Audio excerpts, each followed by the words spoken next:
Rome did not begin as an empire. It did not begin with marble temples, massive arenas, or legions marching across continents. It began as a small settlement of huts on hills along the Tiber River in central Italy.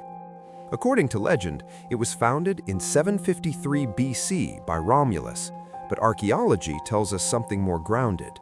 Early Rome was a cluster of villages slowly merging together.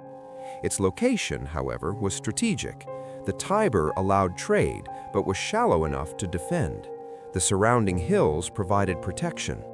It was not the richest place in Italy, but it was well positioned. In its earliest centuries, Rome was ruled by kings.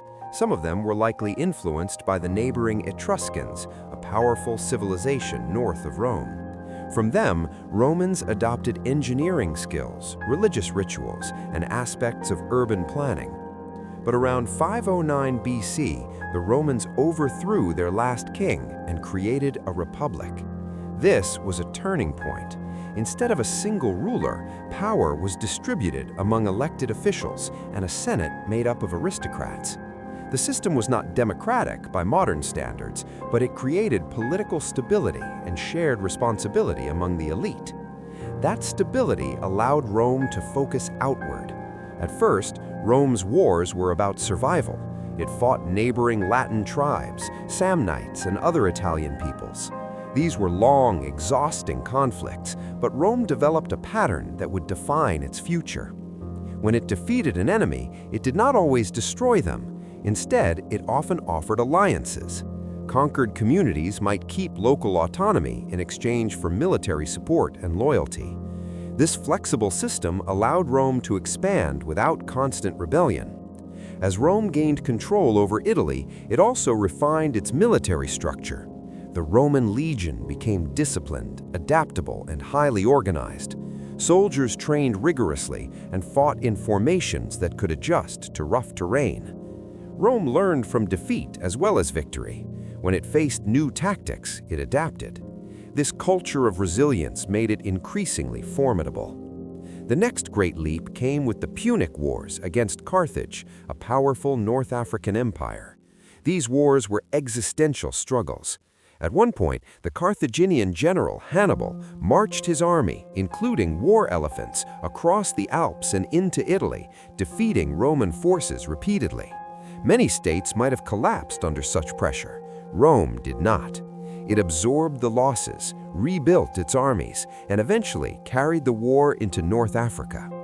When Carthage fell, Rome emerged as the dominant power in the Western Mediterranean. Victory brought wealth, territory, and influence, but also new challenges. As Rome expanded into Greece, Spain, and parts of Asia Minor, it encountered older, sophisticated civilizations. Greek culture deeply influenced Roman art, philosophy, and education. At the same time, massive influxes of wealth and enslaved people transformed Roman society. Large estates replaced small farms. Economic inequality widened. Political tensions grew. The very success that made Rome powerful also destabilized its republic. Internal conflict followed. Reformers tried to address inequality, but violence entered politics. Generals became increasingly loyal to their armies rather than the Senate. Ambitious leaders used military success to gain personal power. Civil wars erupted. Figures like Julius Caesar crossed lines that earlier Romans considered sacred. When Caesar was assassinated, it did not restore the republic.